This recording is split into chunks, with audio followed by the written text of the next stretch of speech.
জুলাই গণঅভ্যুত্থানে আবু সাঈদ হত্যার ঘটনায় মানবতাবিরোধী অপরাধের মামলায় সাক্ষী না আসায় সাক্ষ্য গ্রহণ পিছিয়ে 10 নভেম্বর ধার্য করেছে আন্তর্জাতিক অপরাধ ট্রাইব্যুনাল।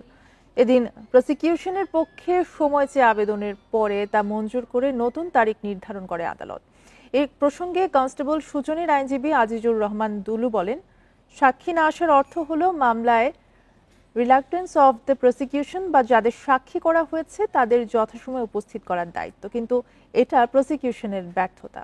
এর আগে গত 13 অক্টোবর সাক্ষ্য গ্রহণের কথা ছিল, তবে সাক্ষী হাজির করতে পারেনি প্রসিকিউশন। এজন্য সময় চেয়ে আবেদন করেন প্রসিকিউটর মইনুল করিম। প্রসিকিউশনের ব্যর্থতার কারণে এই সাক্ষী উপস্থাপিত হয়নি আদালতে, অথবা অন্য একটি কারণ হতে পারে, সেটা হলো যে আদালত হতে যে সমন বা নোটিশ সাক্ষীদেরকে প্রেরণ করা হয়েছে সেটাও হয়তো সঠিকভাবে কমিউনিকেটেড হয়েছে কিনা আমরা জানি না।